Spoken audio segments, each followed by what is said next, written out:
A nossa conversa vai ser à volta do processo de transição política em Angola, um bocado por causa dos 50 anos que estamos a celebrar aqui em Angola,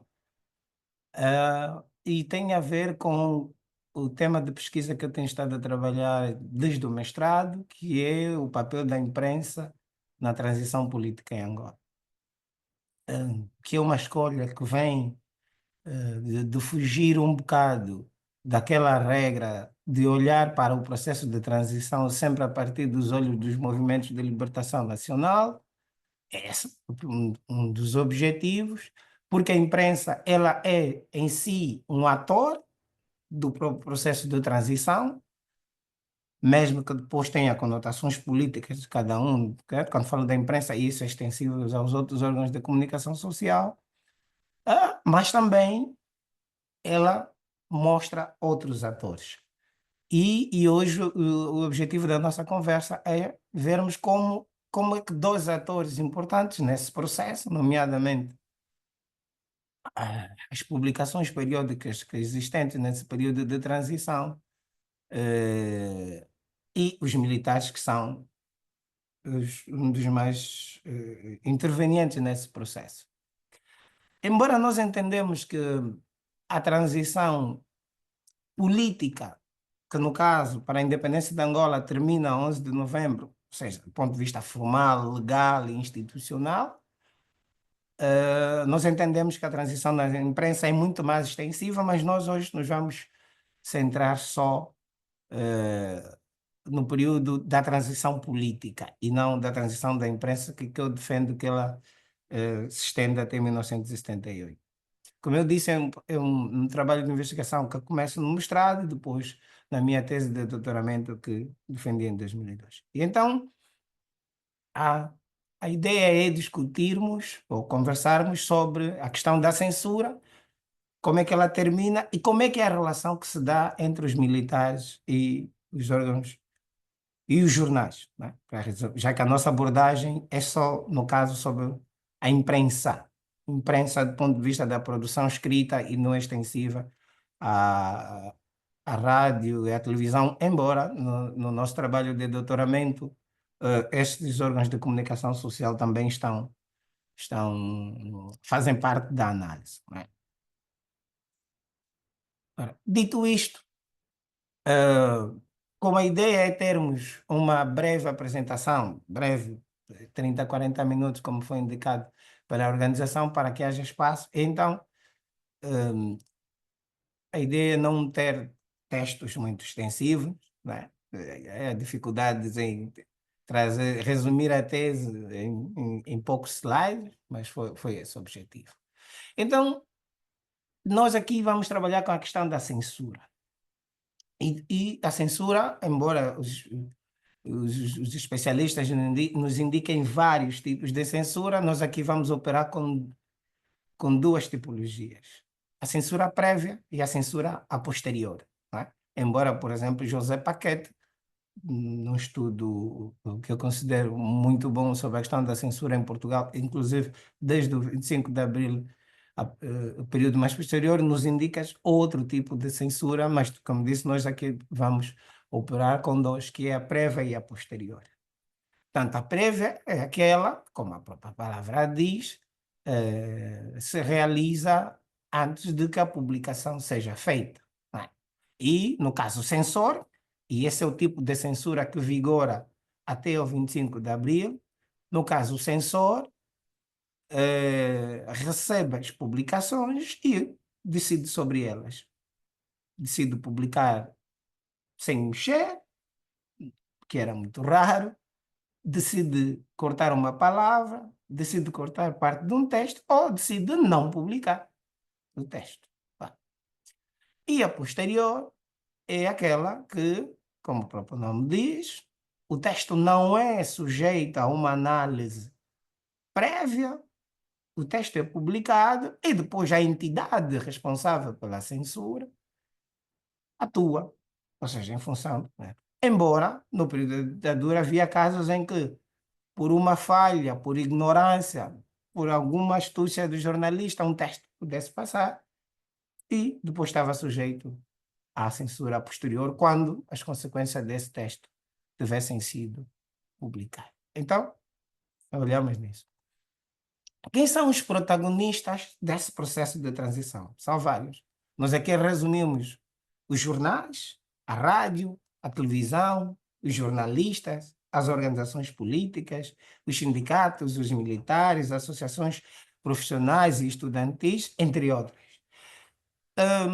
Fazemos esse pequeno inventário justamente para não para chamar para aquilo que temos estado a chamar a atenção, não continuar a olhar o processo de transição política em Angola apenas a partir do olhar dos movimentos de libertação.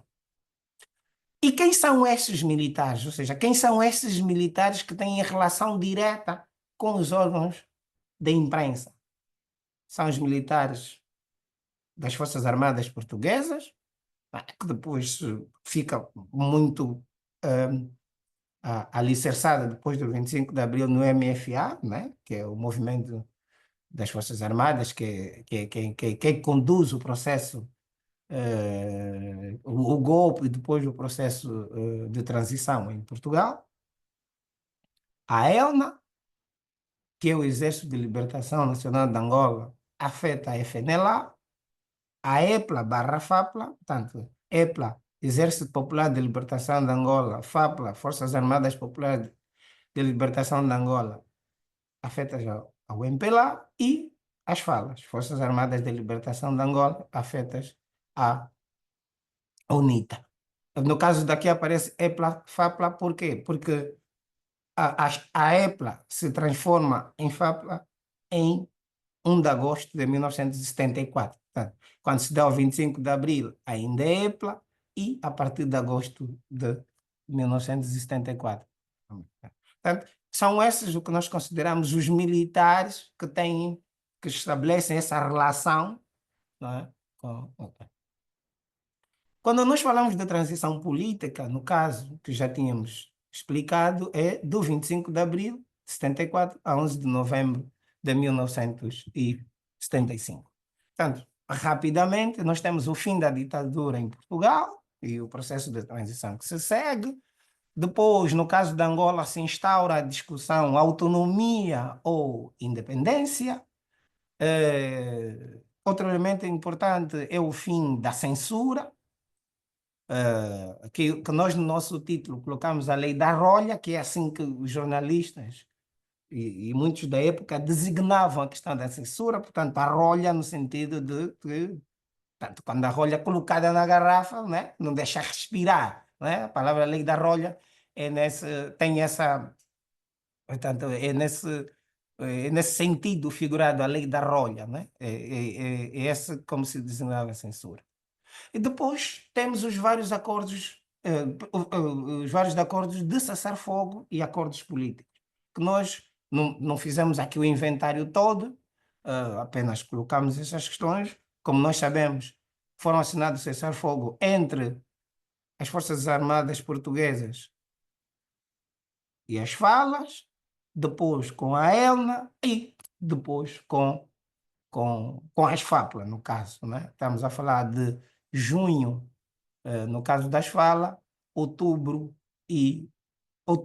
no caso da ELNA e das FALA. Portanto, é esse o cenário, digamos, os elementos mais importantes que entendemos destacar, como disse, há outros, não é? Podíamos colocar aqui, no caso, por exemplo, nesse debate de autonomia e independência, o surgimento de vários partidos políticos, não é? Se calhar para muitos é novidade, para outros não, mas em julho de 1974 existiam em Angola cerca de 40 partidos políticos, uns minúsculos, outros radicais, outros que defendiam a autonomia, não queriam a independência de Angola, uns que se designavam partido só dos africanos ou dos negros, outros que defendiam uma junção com a Rodésia e com a África do Sul. Portanto, havia uns que defendiam um império luso-afro-brasileiro. Portanto, havia de todos, partidos com 5 pessoas, partidos com 10, partidos com 50, partidos com centenas de pessoas. Portanto, havia toda a amálgama, e não só. os chamados movimentos de libertação, que, como sabemos, prevaleceram no chamado princípio da legitimidade revolucionária, ou seja, se foram eles que negociaram a transição política com Portugal. Não sendo esse o objeto, passamos para tentar explicar. E nós fomos buscar aqueles elementos que nos remetem para não sei o quê.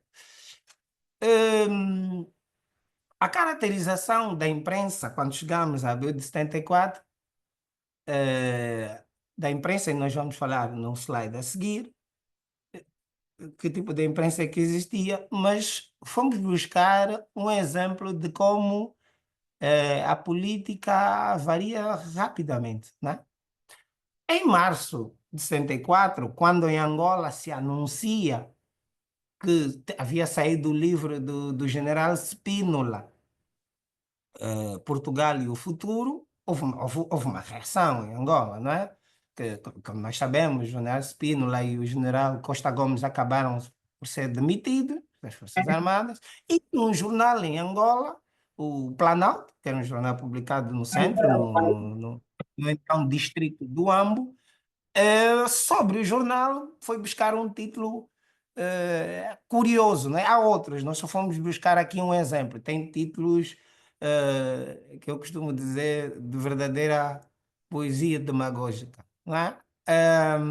E então o título, para ilustrar o resultado sobre o livro, é Portugal no futuro. Acho que não fixaram bem o título. E para eles foi, ou seja, o conteúdo da obra era um aguaceiro, né? Era um aguaceiro, ou seja, não se podia pegar, ou seja, a proposta dele não era, ok, né? Como nós sabemos, eh, era um jornal que as pessoas estavam afetas ao regime e entendiam, né? Então, esse era só um título. E fomos buscar depois o mesmo jornal, que um mês depois, portanto, nós estamos a falar, isso é fevereiro, março de 74, e em maio, esse jornal, que era um bissemanário, publicava todo feliz que tinha acabado a censura, né? Portanto, para vermos como é que num espaço de uns poucos dias, 60 poucos dias, o jornal já, e quando se lê o texto depois, faz críticas que não havia liberdade, que durante muito tempo, etc, etc.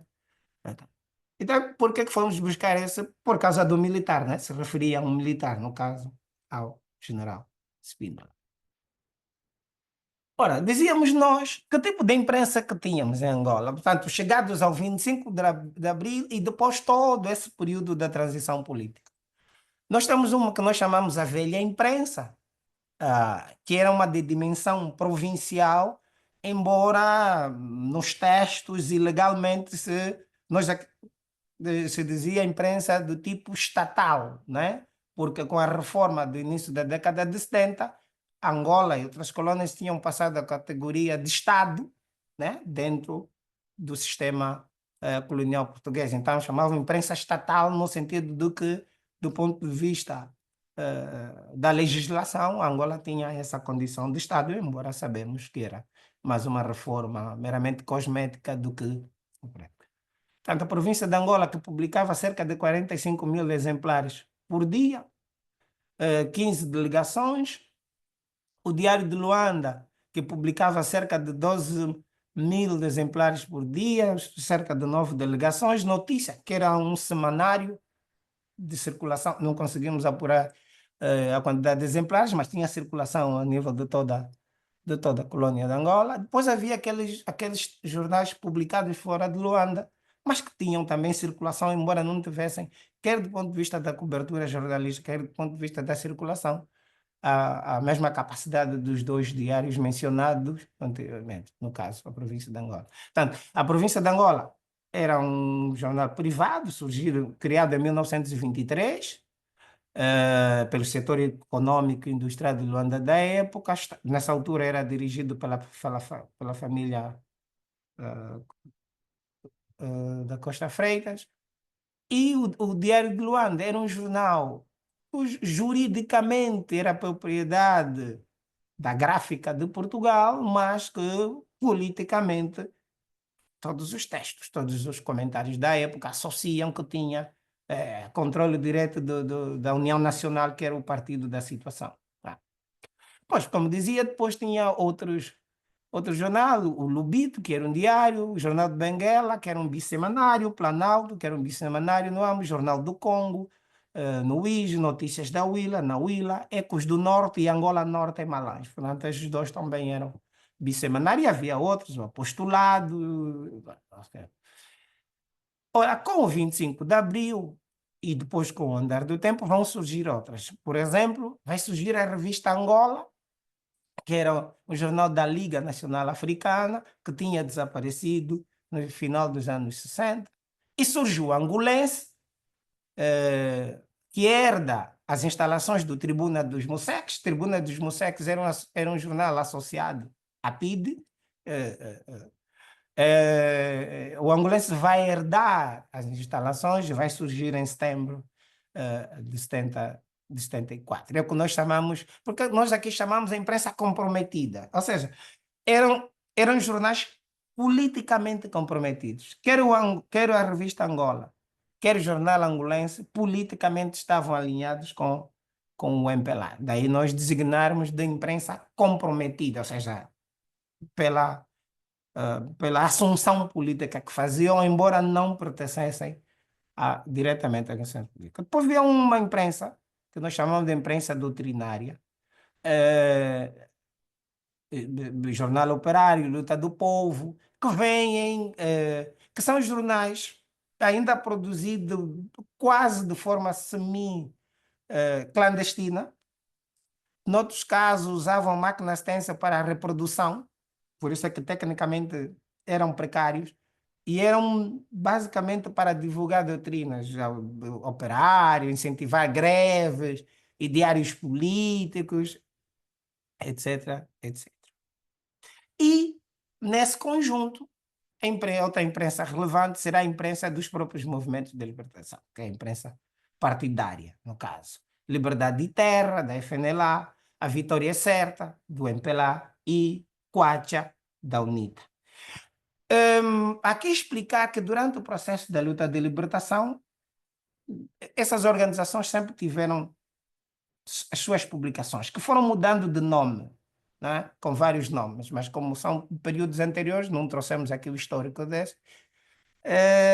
E no início de 75, elas começam a fazer, já em Luanda, já depois do processo dos acordos da Alvor, elas começam a ser publicadas, então muitas delas começam com número 0 ou 1, no caso, né? Então, mas tem um histórico anterior a dessas organizações, né? Como eu dizia, era só aqui para ilustrar, esse é o jornal Ecos do Norte, que os militares são os que ganham protagonista, né? Protagonismo. No caso, a figura é Spínola, nesse início, né? E depois alguns generais, nos casos, como podemos ver, quer no Ecos do Norte, quer o de Malange, quer no Jornal de Benguela, a figura do Spínola, a informação sobre a Junta de Salvação Nacional. Portanto, essa relação não é só do ponto de vista de como é que elas cruzam, mas do ponto de vista de como é que os militares estão presentes, né? São eles que dominam a situação, e também é uma situação lógica, mas como eles estão presentes no conteúdo dessas publicações, né? Veja como vem sempre, se verem na imagem à esquerda, o general Spínola, mais à direita o general Costa Gomes, o general Spínola noutra, notícia sobre a Junta de Salvação Nacional, tanto nesses primeiros dias e em todo o processo.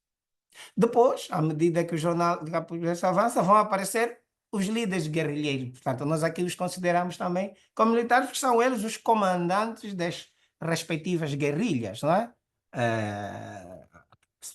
No caso,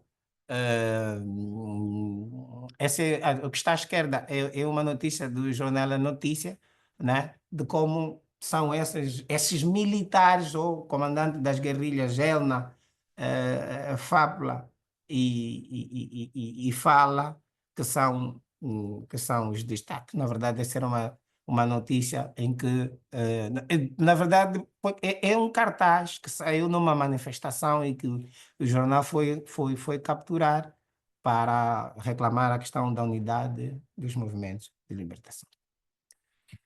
Nós, nesse slide, procuramos resumir aquilo que foi essa relação dos militares.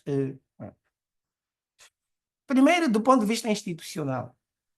Ou seja, quem vai controlar a estrutura da comunicação durante esse processo de transição são instituições dirigidas por militares e, em alguns casos mesmo, instituições militares ou militarizadas.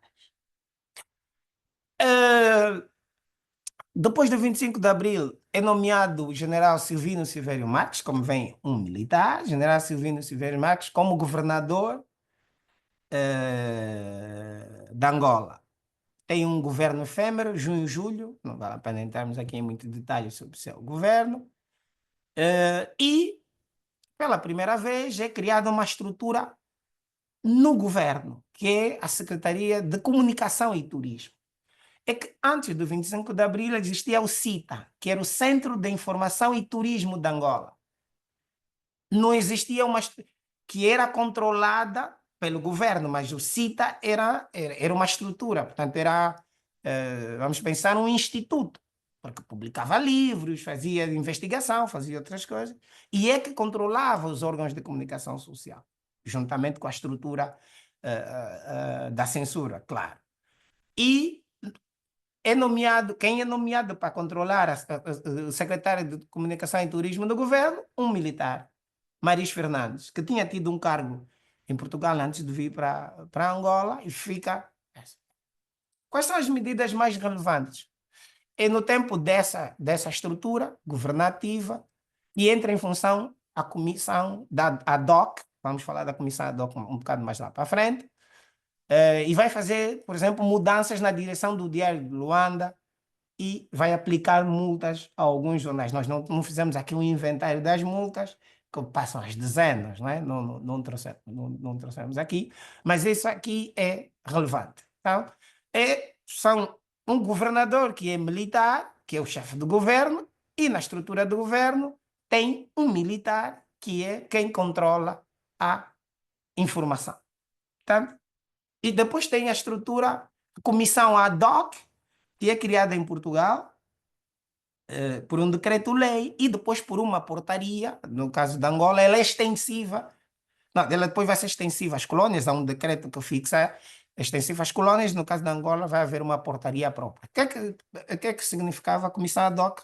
Nós vamos explicar mas era a que controlava os órgãos de comunicação social. Começou por ser os órgãos públicos, mas depois passou a estar sensível a todos os órgãos, no caso, todos os jornais. Entre julho de 74 e janeiro de 75, é a junta governativa do almirante Rosa Coutinho, que tem na sua estrutura a Secretaria da Comunicação Social, e quem controla essa comunicação social é o comandante Correia Jesuína, portanto, que vem da Marinha e que depois de sair de Angola chegou a ser ministro da Comunicação Social em Portugal, né? Que depois levou um projeto polêmico no caso da história da comunicação social em Portugal, e, curiosamente, vem de um antecedente de Angola, também de uma proposta de lei que não foi proposta, entrou em vigor e que depois explicaremos daqui a pouco. Então, como vamos ver, é um militar que controla a comunicação social. É um militar que controla os jornais. Quais são as medidas mais destacadas? Censura prévia por um dia. A censura tinha terminado, como explicamos, como explicamos mais lá para trás, mas por problemas, quer em Portugal, quer em Angola, que nessa altura muitos deles se misturavam, Rosa Coutinho publica um decreto a instaurar a censura prévia.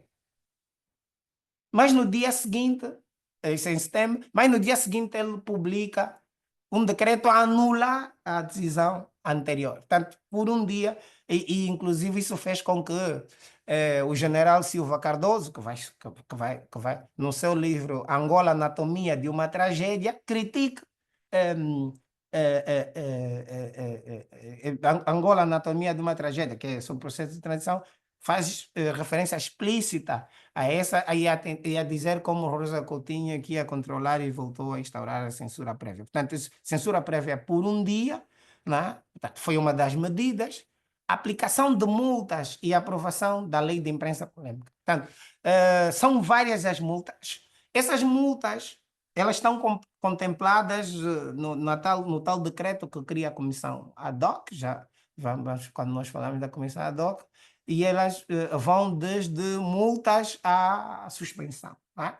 E então vai haver programas de rádio que vão ser suspensos, no caso da rádio, vai haver jornais que vão ser suspensos, e vão haver jornais que vão ser. A suspensão eram por dias, né? Por exemplo, um dos jornais mais visados no tempo do Almirante Rosa Coutinho será o Semanário Notícias. Portanto, a relação do Semanário Notícias com o governo de Sousa, de Rosa Coutinho será uma relação difícil, até mesmo com o comandante Correia Jesuíno, quando termina a junta governativa e vai entrar em vigor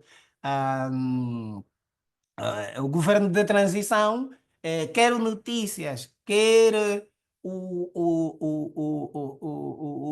a província de Angola celebram a saída do comandante. Tem mesmo um artigo, escrevem mesmo artigo a, como que celebrar a saída dos dois, né?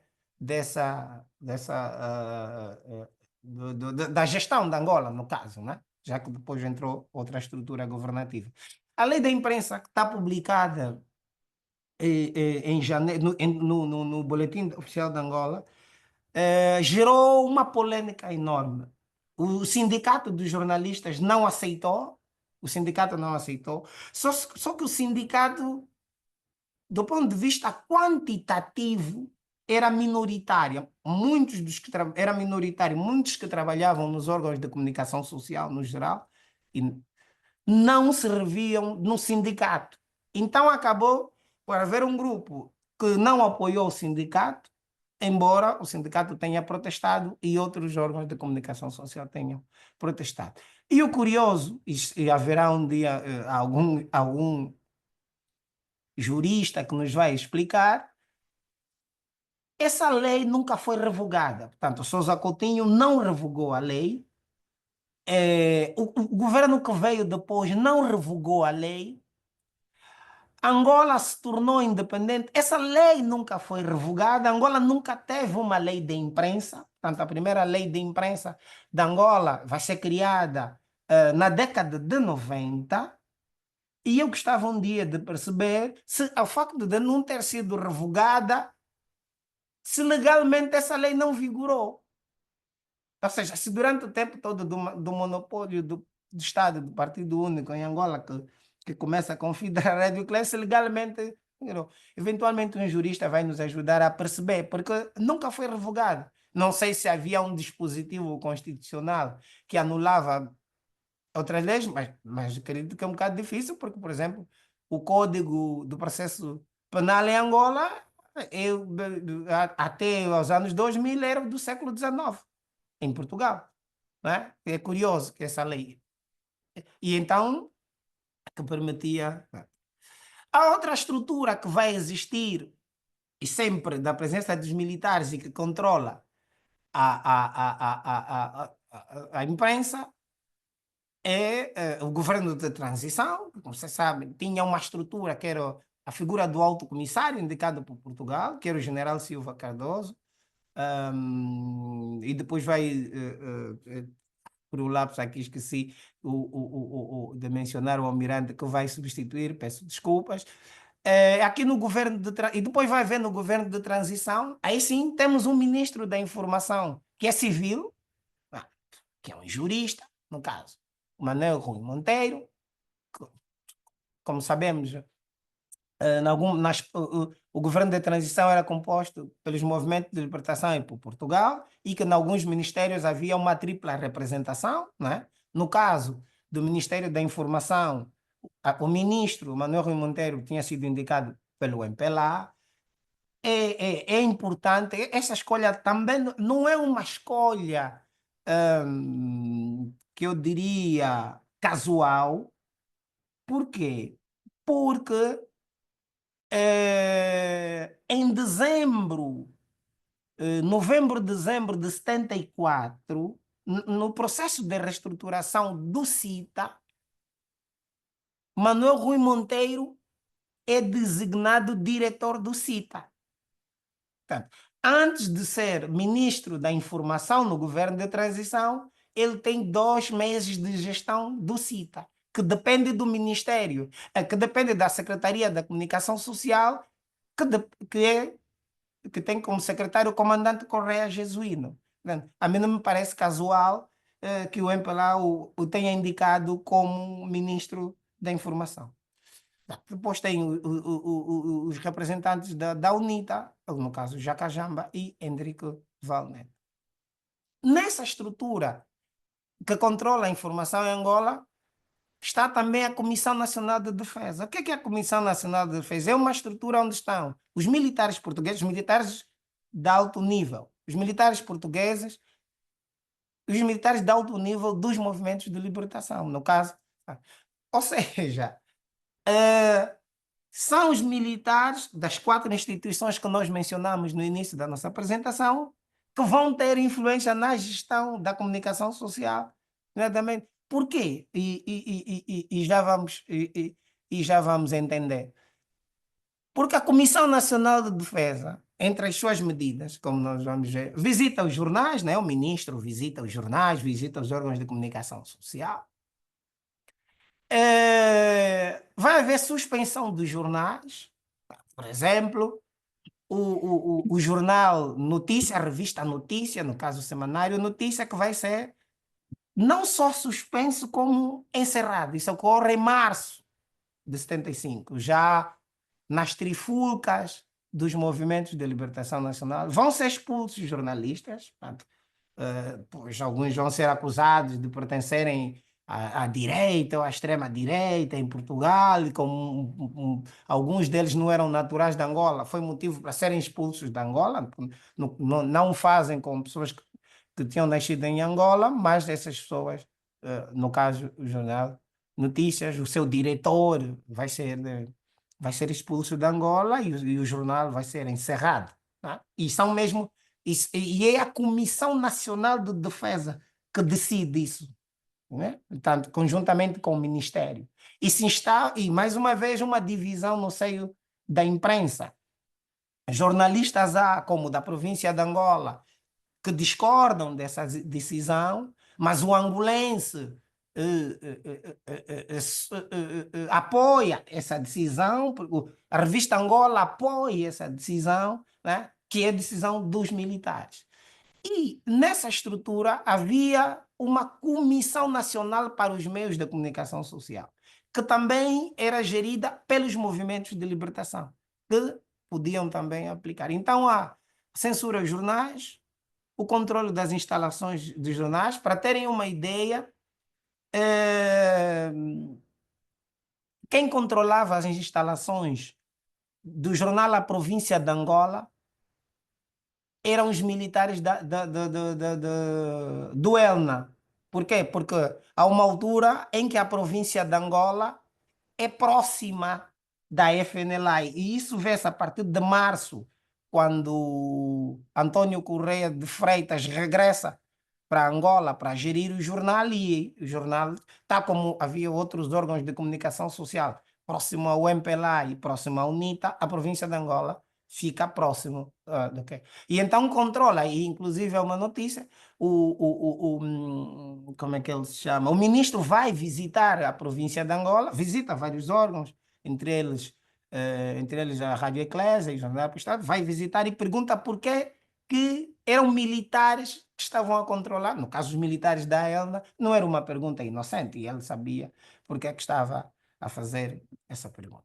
E então Nessa altura vai haver jornais que vão sofrer ataques às suas instalações, vai haver vários casos desses, e uma delas vai ser em julho de 1975, quando o jornal A Província de Angola tinha mudado de nome de A Província de Angola para Jornal de Angola.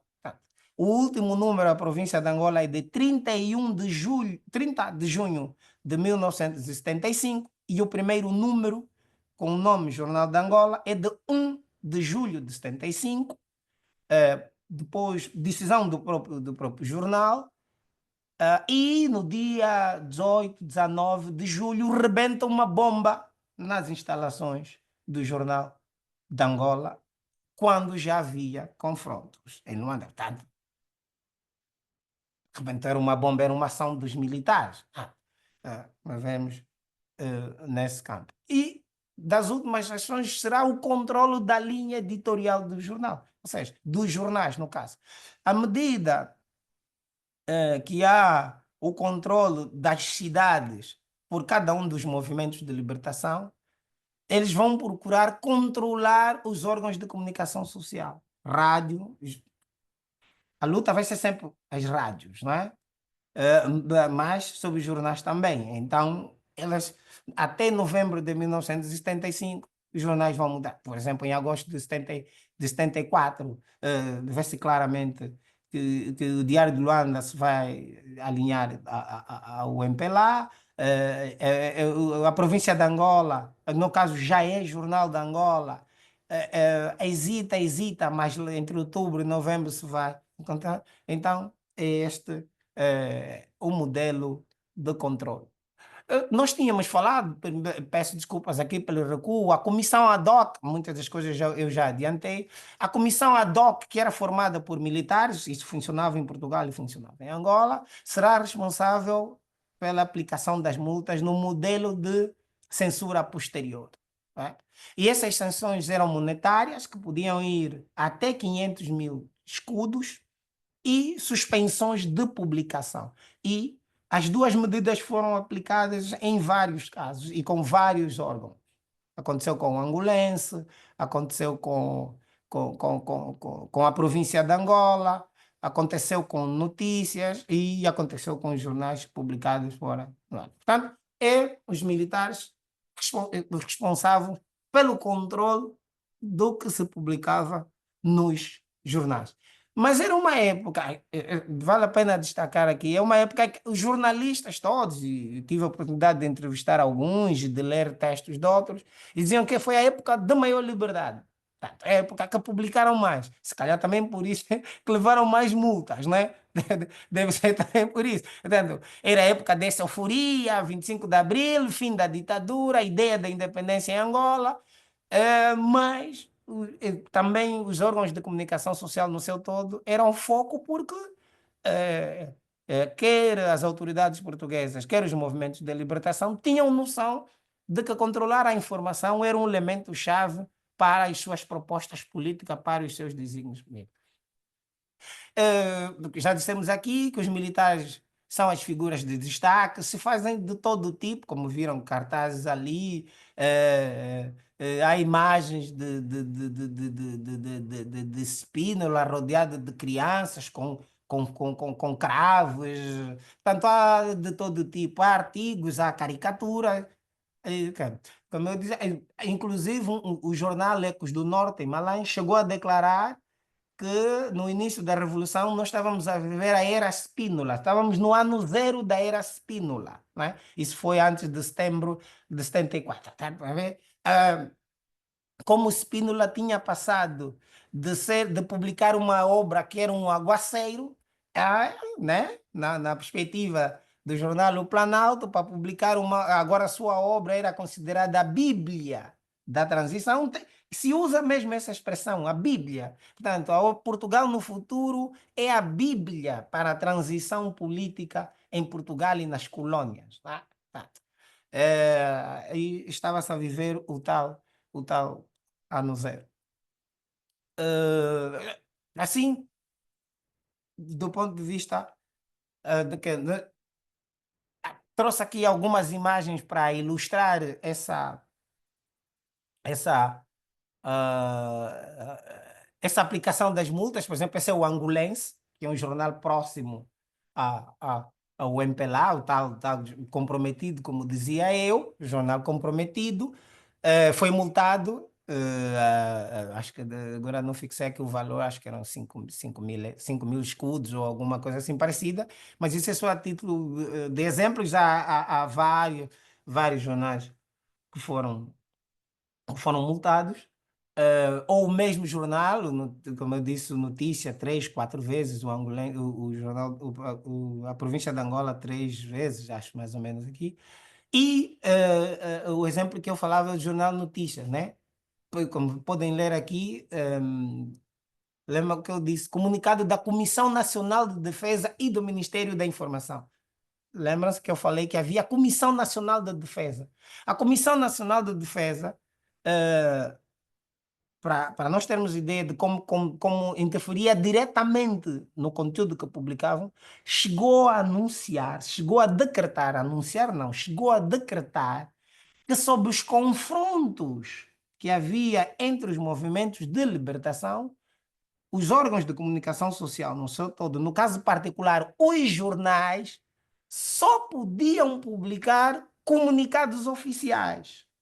Isto é, um jornal não podia publicar uma reportagem, não podia publicar um artigo, não podia publicar uma notícia da sua autoria. Dizer, olha, ontem vimos em Luanda isto ou no Amba aconteceu isso. Não. Só podia, sob os confrontos, só podia publicar comunicados oficiais. Esses comunicados oficiais, logicamente, eram publicados, mandatados por quem? A Comissão Nacional de Defesa, os comandos da ELNA, das FAPLA, das FALAS, só comunicados oficiais. Portanto, só, por exemplo, comunicados oficiais não podiam publicar isso. Ora, logicamente, era censura, ou seja, não podiam nem fazer a análise do comunicado. Não é? Então, para vermos, e isso durou basicamente entre maio e julho, e nas vezes que o faziam eram sancionados. Não é? Nós temos. Estava a dizer, aqui à direita temos então essa notícia de prisão e expulsão de jornalistas ligados ao Jornal Notícias e a uma publicação que se chamava Vida Portuguesa, que era uma publicação editada em Portugal, mas que se publicava em Angola. Era publicada em Angola e não era publicada em Portugal, ou o foco deles era Angola, mas era editada em Portugal, né?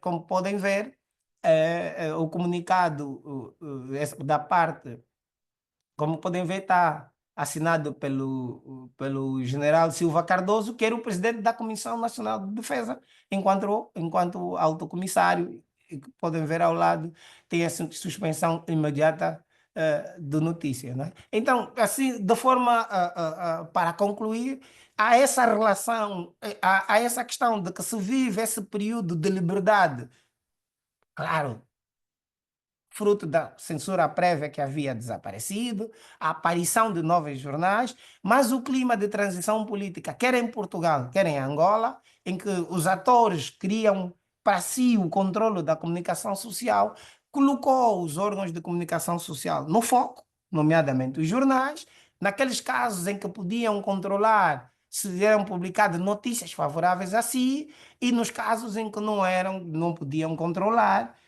agiam ou com censura, porque entendiam que os jornais tinham passado os limites daquilo que era mais, daquilo que era permitido legalmente, mas que, claro, que atendia a um propósito. Então, nesse cenário de transição política em Angola, resumidamente, nós temos o fim da censura prévia, a instauração da censura posterior, o controle direto ou indireto dos órgãos de comunicação social por entidades militares, e isso se vai estender até 11 de novembro de 1975, quando já a autoridade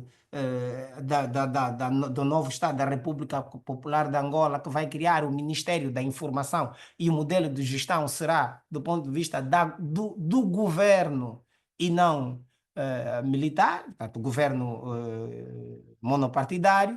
Eh, então, é essa relação que se estabelece entre a imprensa e os militares, nesse período de transição, de forma resumida, ok?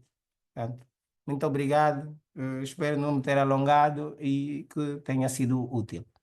Muito obrigada.